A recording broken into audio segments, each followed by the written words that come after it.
Welcome to Leaders of the West, a podcast for innovators and changemakers. I'm your host, Jessie Jarvis, the founder of the West, and I'm sitting down with agriculturalists, entrepreneurs, executives, and everyone in between with the goal of digging into the strategies, mindsets, and lessons that have been crucial to the success of ag and Western. Whether you're carrying on the next generation of your family's operation, starting something from scratch, or determined to climb up the leadership ladder, we're going to inspire you to continue to dream big, growing not just you, but the future of agriculture and Western as a whole. Let's go.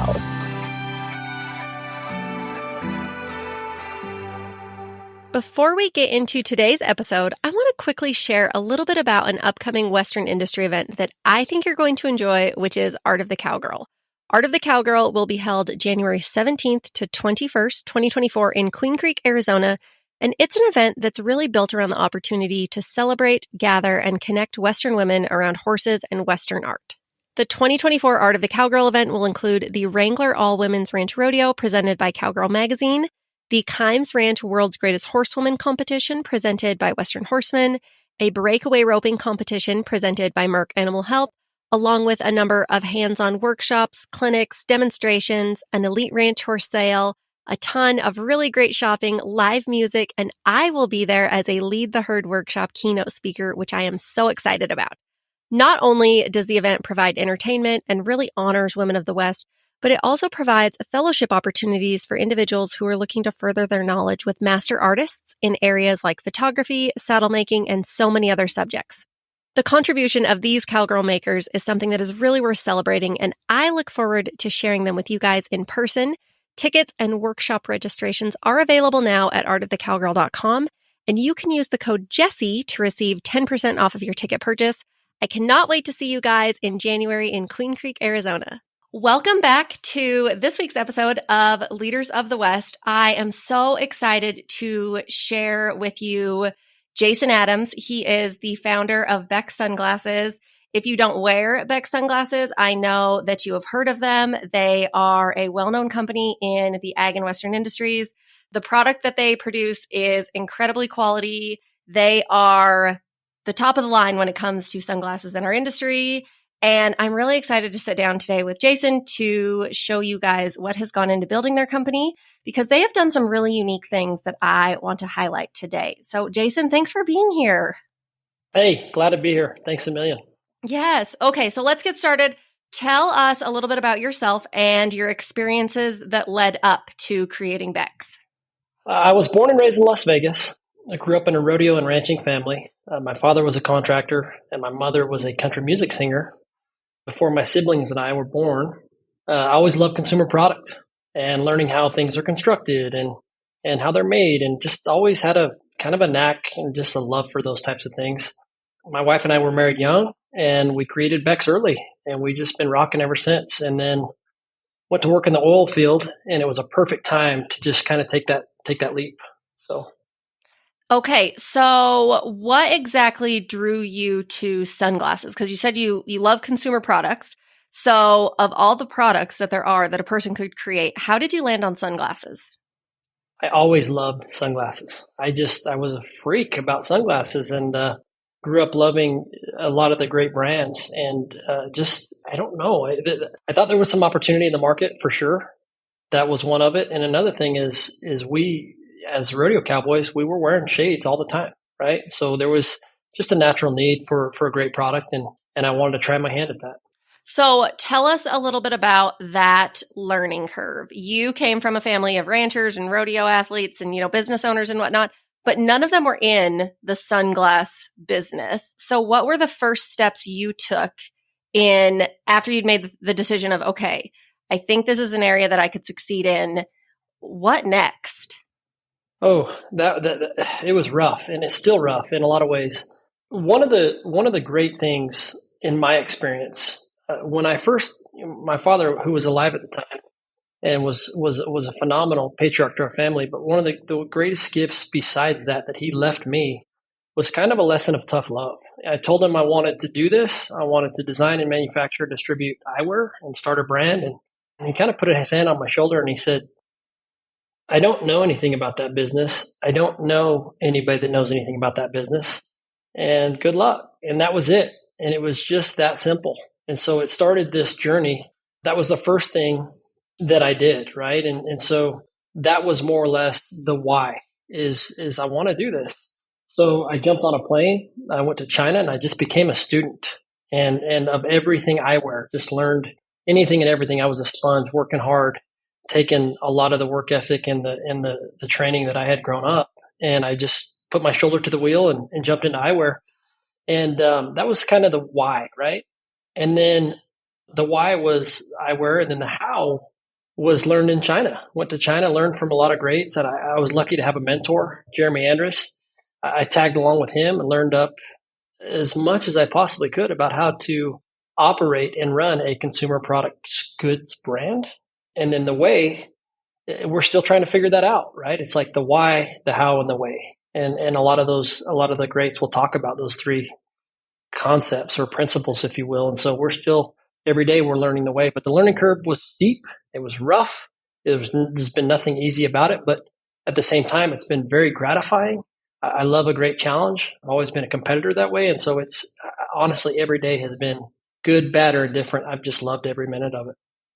So you talked about, obviously, in the early days, figuring out how do we create eyewear was obviously the challenge. And I don't think that we mentioned, when was BEX founded?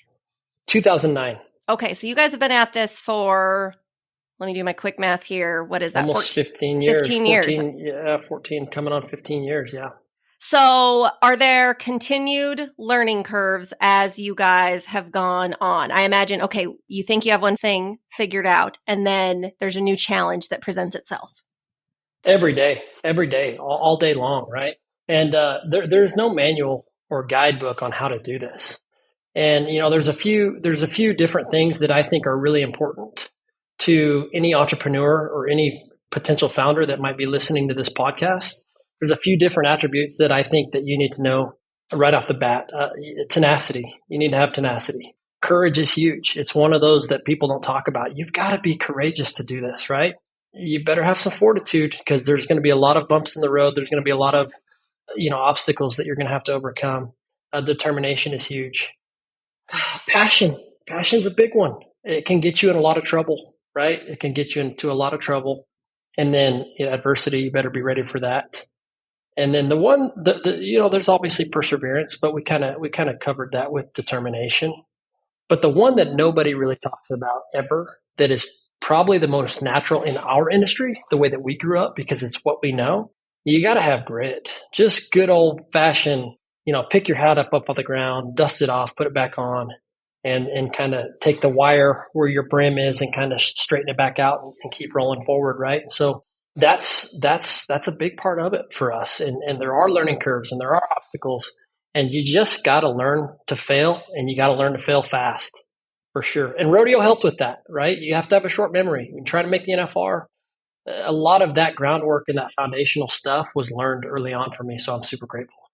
I think that what you say, though, is so spot on. We hear the saying, especially in our industry, about if you get bucked off, you've got to get back on, right? Well, and we think of that in the traditional sense of when you get bucked off a horse. But I think so much of that in business, like you're going to get bucked off daily, if not multiple times a day, in whatever it is that you're doing. And you truly do have to adjust things and get back on and keep forging ahead. 100%. I love that. And I agree. 100%.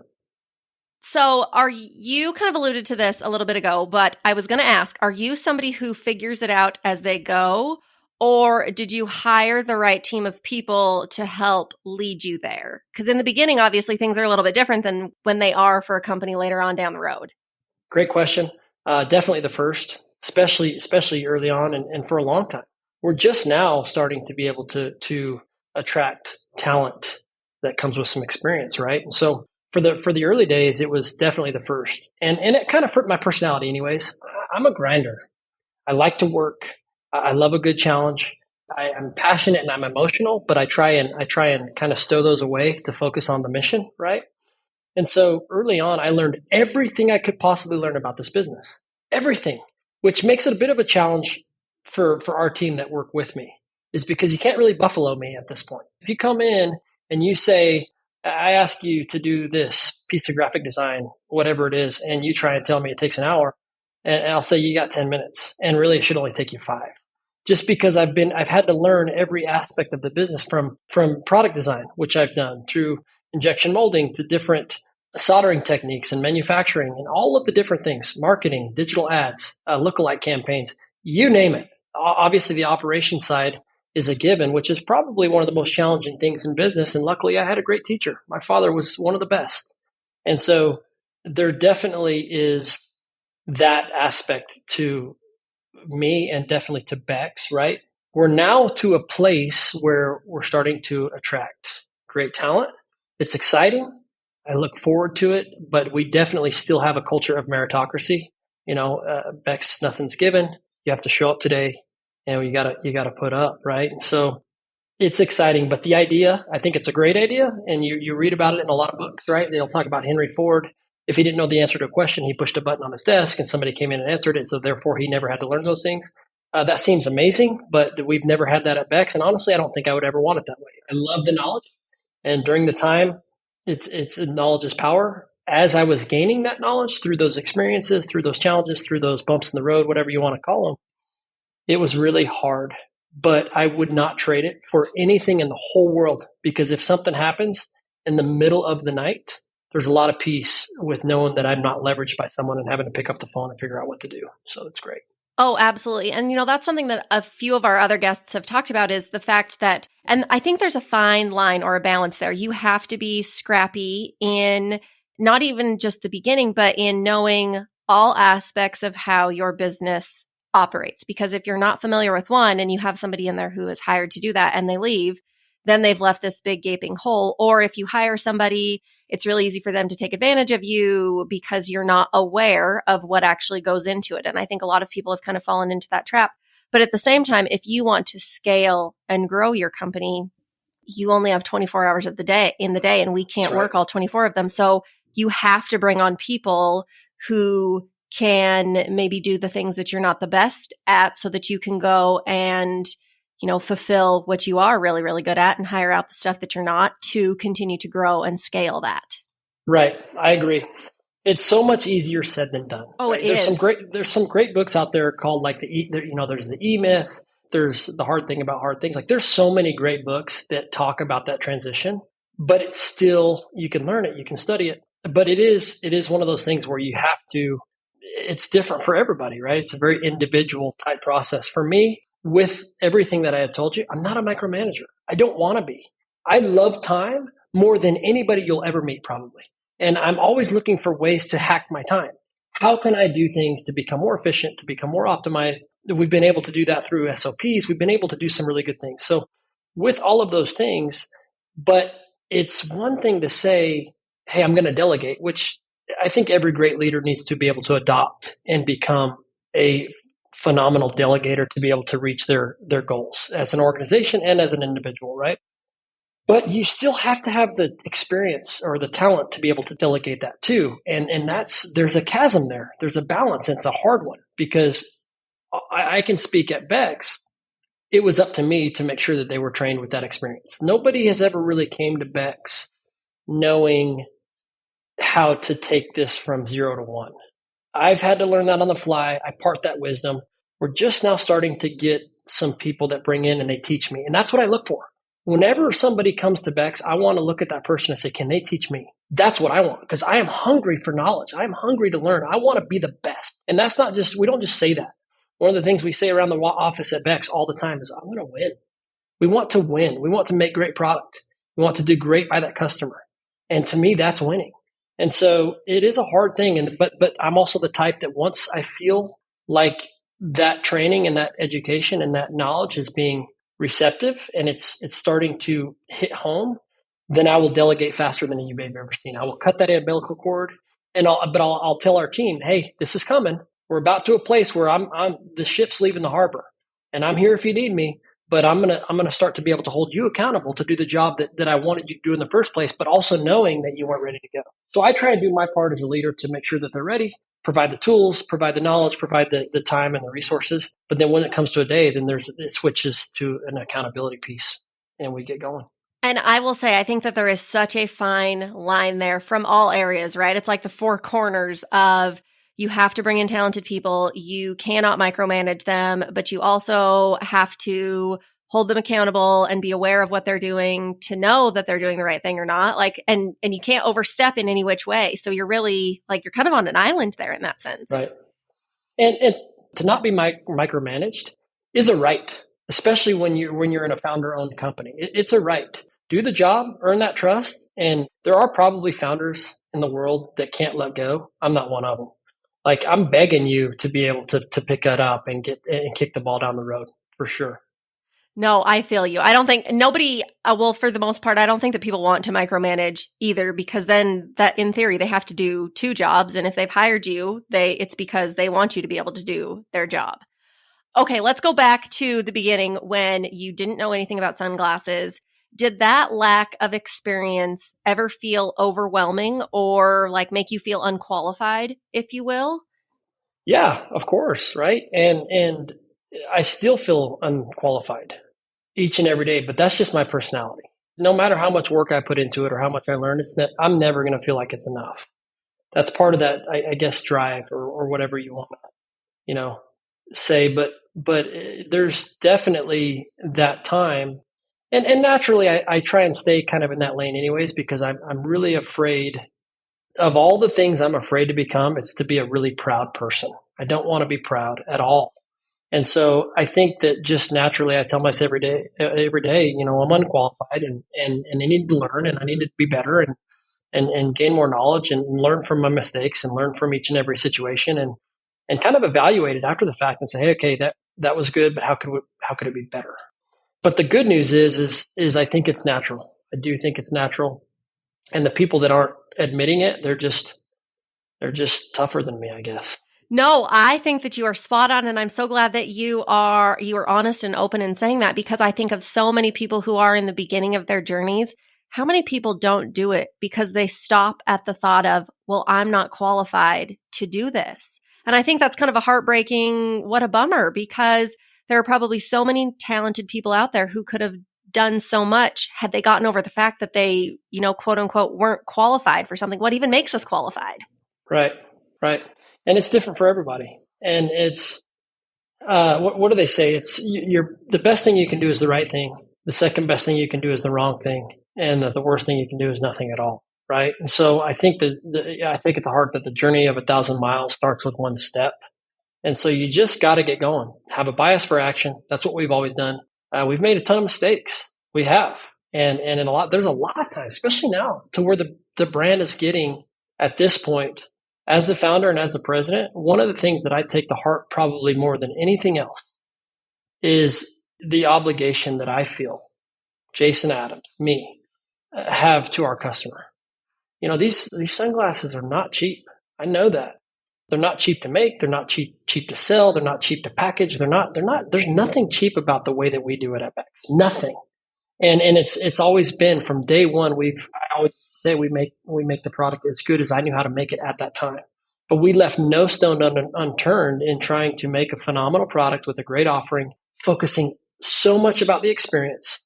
But we still make mistakes, and that obligation I feel like we have to our customer that has taken this hard-earned wage and is spending it on our product, to me, is like so cool. And I take that personal. That's their money. And they worked really hard for that. And they're going to give it to me.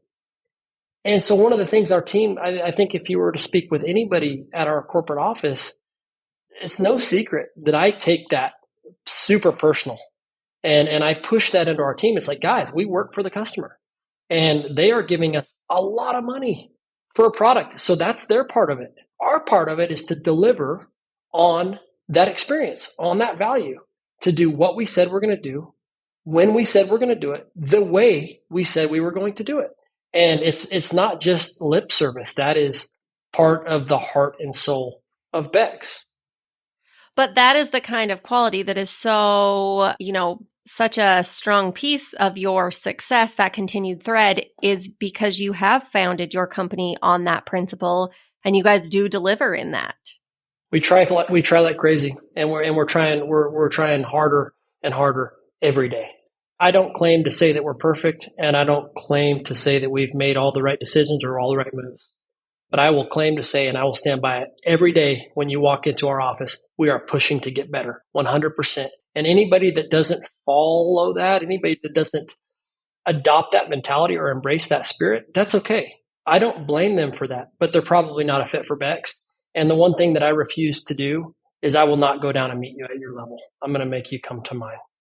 So as somebody who is a self-proclaimed lifelong learner, which I am a super fan of because I kind of coined myself to be the same way, where have you found the most value in continuing your knowledge? And I don't want to call it education, but just how you find information, whether it's about how to run your company or how to produce a better product, where is it that you tend to have the most luck? Because I think that that's something going back to the idea that so many people do feel unqualified in what it is that they want to pursue.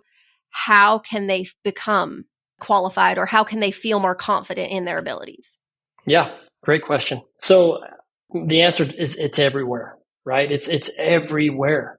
And you just have to look for it. You have to, be seeking out those opportunities. One of the things I've always tried to be is an expert novice.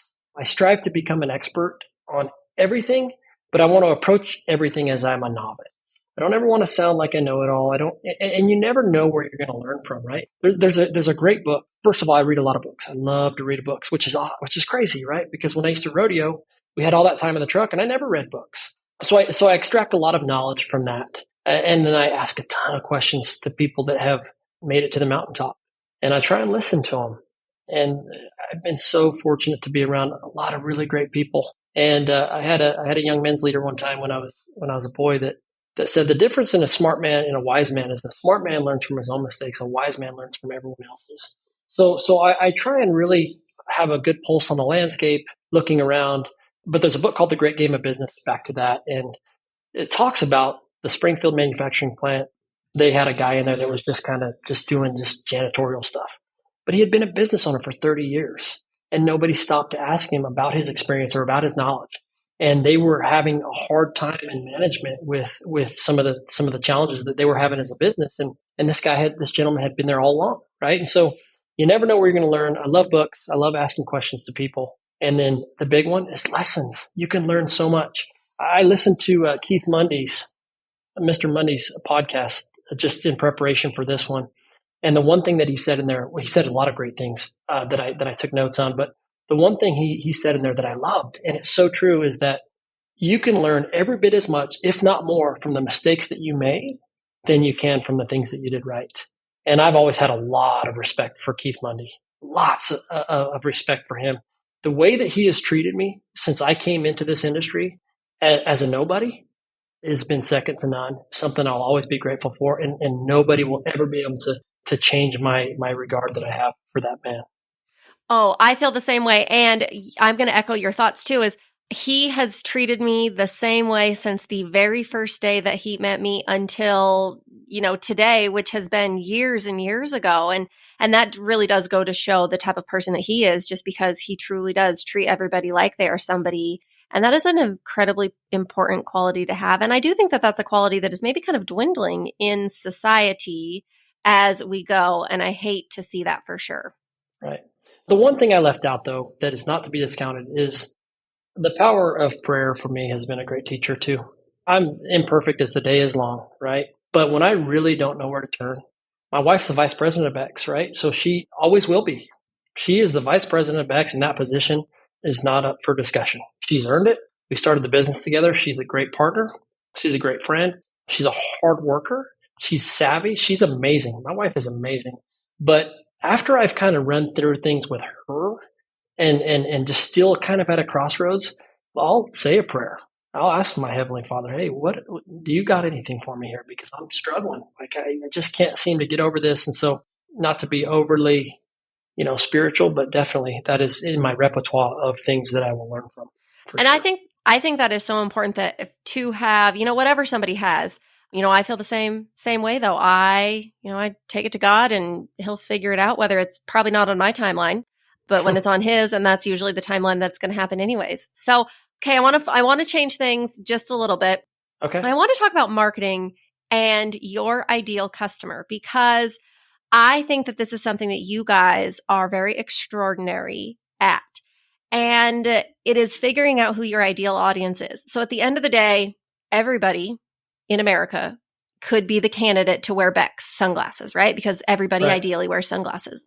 But you guys have really honed in on cowboys, agriculture, Western industry, Western sports. I don't want to forget cowgirls in that either, but I think that was kind of assumed.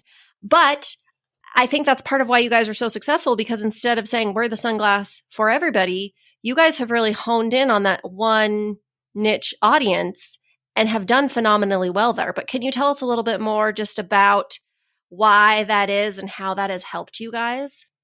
Yeah. So I think about marketing probably different than anyone you've ever met. Let's just start with that. When people think about marketing, they think of advertising, storytelling, product placement, etc. Just kind of everything in the form of traditional marketing and value in getting the word out, especially for a large company with big budgets that's really been established for a long, long time. From the beginning, my main focus has always been trying to identify ways to make an impression at BEX. That's been number one for me. Marketing to me is design, details, experience, value, trust. All of these things, which are probably not common answers. Can the customer feel it? That's what I want to know, because we work for the customer. Like I said before, they are our boss. Without them, we have no job. We are out of a job. I know that. Our team knows that. So marketing is pretty simple to me. Is what we are doing impactful? That's what I ask myself. That's what I ask our team. Did we deliver on our promise?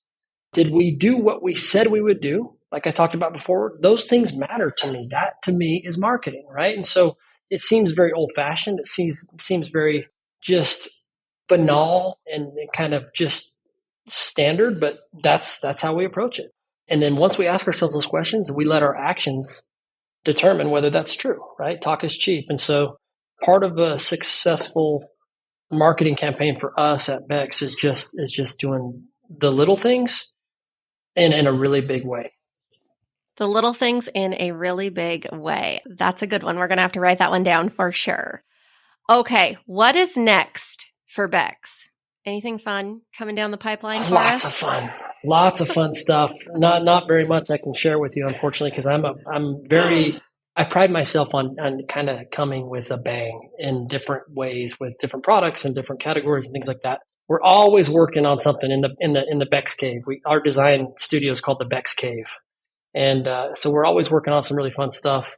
But we just launched a T-shirt line, and it's a great T-shirt, right? It's a $50 T-shirt, and it's not what you would expect, right? But the time, the effort, the materials, everything that we put into this product, it's a $50 T-shirt. That's what we would put into it. We're not going to ask $35. We're not just ripping the tags out of it and throwing a logo on it. Like you'll see in the marketplace, we actually crafted this thing. It's cut and sew. We worked on it for over 2 years. And the idea is to create a product that just never wore out, to take that same reliability and that same great fit that you've come to expect from our eyewear and extrapolate that across into an apparel category. And the reason why we didn't do it for a long time is we kind of tried it, and I left that to the team to try, and I wasn't happy with the results. And so I finally said, if we're doing this, let's sit down and let's really do it right. And so it's been a couple of years in the making. We just launched it, and I have a friend that's a horseshoer, and we had bought some shirts years and years ago, just kind of as a promotional piece. And these shirts would last him lifting up multiple horses, every day, going through 10, 12 horses a day. And these shirts would last him 4 or 5 years. And this material would just never wear out. And so that was kind of the premise and the idea behind it is, it's a $50 T-shirt, but it's going to last 5, 6, 7 times longer than anything else in your closet. So a lot of fun. No, there's nothing fast fashion about that. I like though you go quietly and then you make a big splash. I call that the quiet hustler, which I do kind of fall into the same category. I always like to secretly do things and then all of a sudden put it into the universe versus talking about it and then it doesn't come to fruition as expected, because there's a lot of times that you have plans and then things happen. They don't happen. Yeah. I always tell new entrepreneurs, they'll tell me about an idea, and I'll say, hey, you don't have to worry about me. I'm not ever going to undermine you or take your idea, but you need to keep it to yourself. Keep it to yourself. Go do it. Get it done, and just show the world. Don't talk about it. Be about it and get it done. And so But there are a lot of fun things we're working on at BEX. I don't know what the timelines are because these are super unique, mind-blowing projects that we're working on, up there with the vending machines and some of these other things that we've done, right? But it's going to be a lot of fun. Okay, so you just brought up the vending machines. And because I was recently in Las Vegas, I was at South Point. And for those of you who have never seen this, you've never been to South Point, or maybe you've never seen a BEX vending machine, you walk into the South Point Arena, and there on the right is a vending machine, like what you would get candy or drinks out of. But you can buy BEX sunglasses. It is a BEX sunglass branded vending machine. How did you come up with that idea? An idea I've had for a long, long time. The challenge with that idea was getting our virtual try-on to integrate with the actual vending machine itself, right? Which sounds easy, but it's the biggest challenge. And I can't expect anybody, like, listen, I love our product and I'm proud of it, but I can't expect people to buy a $150, $200 pair of sunglasses out of a vending machine with the brand is strong, but I don't know if it's that strong, right? So it's not a candy bar, is what you're saying. Yeah, it's definitely a large purchasing decision, right? So we were to get our virtual try on, which is the same thing we have on our website, so that people at home can try their glasses on virtually. We had to extrapolate that same technology into the vending machine. That was the real challenge. Luckily, we were able to do it in 2018, and about every 2 years we update that vending machine with kind of a newer and improved technology. But it's a lot of fun. When we were developing that, I would tell our team, I'm like, listen, we got to push the tempo. We got to move fast. And everybody'd look at me like, this has never been done before. And I'd say, I know. Oakley's not even doing it, but we're 40 years behind those guys. Like, we got to go. We got time to make up. We got to get running. And there's a lot to be said for that perseverance, that tenacity to get the job done. Yeah. Okay, so on the topic of vending machines, there's one in the South Point that I just talked about. Where else? How many others are there out there? So we have 10 of them at our office, and we just deploy them in different scenarios, right? So we've had some of these bigger rodeos and a lot of these bigger type events that have asked to use them, but the only one that's permanent is a deal that we structured with the South Point in Las Vegas. Okay, well, if you guys are ever in South Point, make sure walk to the arena, go check out the vending machine because it's really cool. There is no doubt about that. Okay, I want to go into our rapid fire round real quick.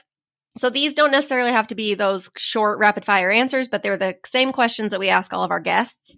The first question is, what's the best piece of business or personal advice you've ever been given? So the best piece of personal advice you actually took in the episode that I listened to in preparation for this is, you're never wrong to do the right thing, right? That somebody told me that a long time ago. It's Aaron Baker. He's the president or the CEO of Canon Safe. He's a good friend of mine. And I was going through a hard thing a long time ago. And I said, man, I messed up. And he said, well, you're never wrong. Do the right thing. Just own it. And that always stuck with me. But business advice came from my father. And that was always show up. Every day, show up. Even if you don't feel good or you're upset or you're unhappy or something, you failed yesterday, show up for 10 minutes, 10 hours. Show up every day. So that was a big one.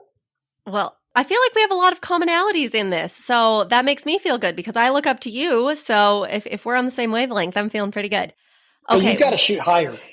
I'll just tell you right now, you got to go much higher up the ladder. Oh, if you could give people any words of wisdom and you knew that they would take them to heart, what would it be?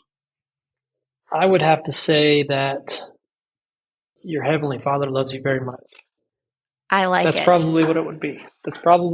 Is that I could give you some spiel, and there's a lot of them, right? I read a lot of books, and I try and learn as perpetually as anybody. But the one thing that I see on a daily basis as I travel and as I see people have hard times and see some of the things that even our customers go through, I would just say that God loves you so much. Yeah, that would be it. Oh man, absolutely.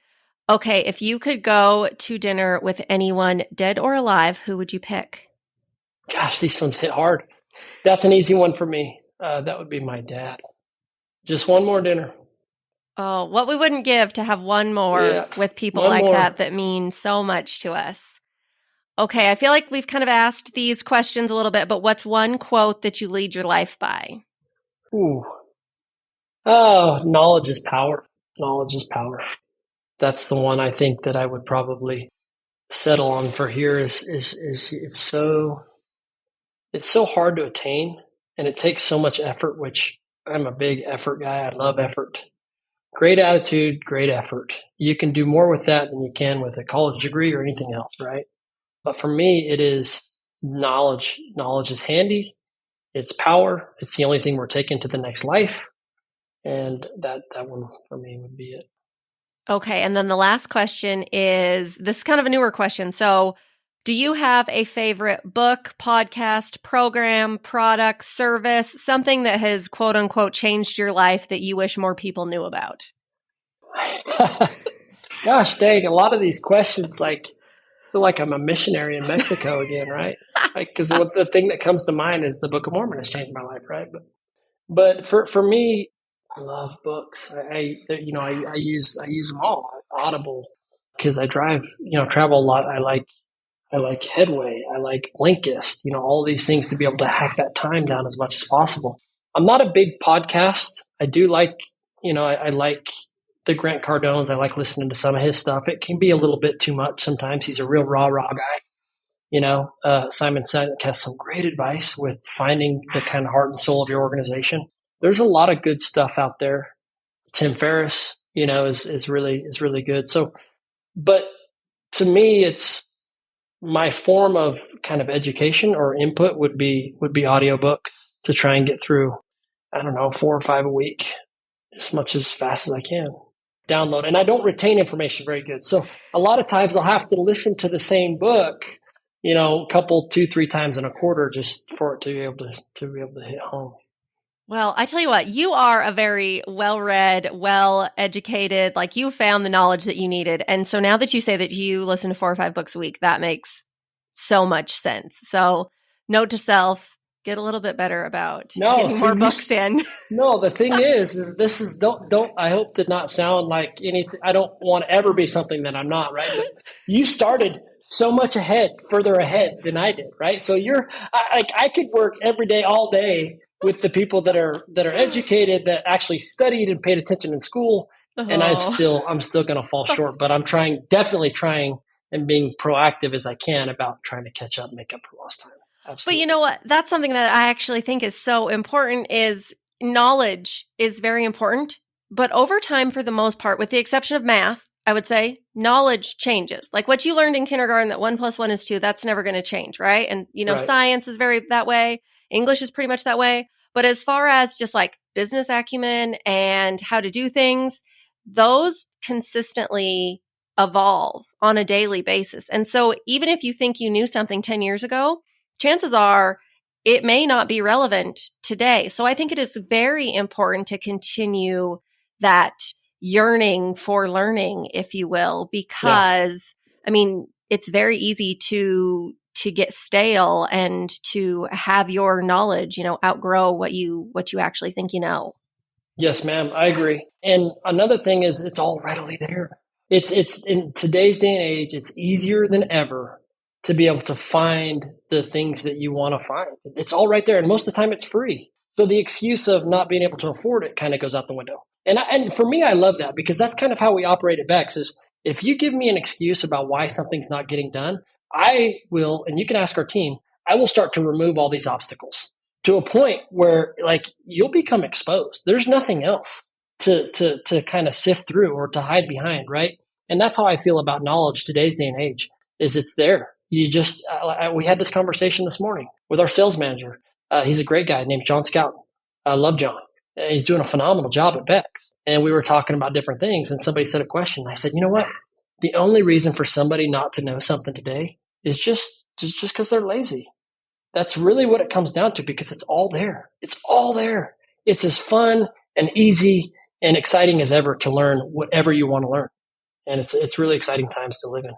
Oh, you are spot on, which is the perfect way to round out the end of this episode. But before we go, for those who are listening who maybe do live under a rock and have never heard of BEX, where can they find you guys online? Where can they follow you on social media? Yeah, so we're on BEXsunglasses.com. We have a website. We have, over 2,000 amazing retail partners in the US, Canada, Brazil, and Australia. So just jump into a store and I hope that we're doing business with them guys. And if not, that's a bummer. If so, tell us how we're doing. Tell us what we can do better. Send us an email. Let us know. And then social media, Instagram. And then for me personally, you'll find me at home raising my kids and spending a lot of time with my family or in the arena roping a few steers. So. Well, I will say, I will give a plug for BEX. I'm a sunglass connoisseur. Justin, my husband, he wears glasses and lives in sunglasses. Like, he will not go without them. We both wear BEX. We love them. The product is unmatched. The quality is there. So everything that Jason has said up until now, he's not, like, he means it. He's not lying. It is an incredible product that you have worked very, very hard on. And I'm so appreciative that you sat down with us today to share your wisdom and your insight. You had so many good quotes, and I know that people are really going to be inspired by this, which, if you are somebody listening today who loved this episode, be sure to take a screenshot, share it on Instagram, tag BEX Sunglasses, tag Of the West, and make sure to also rate and review the podcast. That makes a really big difference for us when it comes to being able to be found easier and people listening to us. So thank you. Those shares and rates and reviews all go a very long way for us. Jason, thank you so much for today. Thank you so much, Jessie. It was awesome. Had a blast. Awesome. We'll see you guys next week. If you loved this episode, do us a favor and share it with someone else who might find just as much value in it as you did. We're on a mission to continue to grow and strengthen the future of agriculture and Western industries, and you spreading the word helps us make more of a positive impact. It also makes a big difference when you take a minute to go rate and review the show. We can't thank you enough for listening, for sharing, and for loving Ag and Western as much as we do. We'll see you back here for our next episode.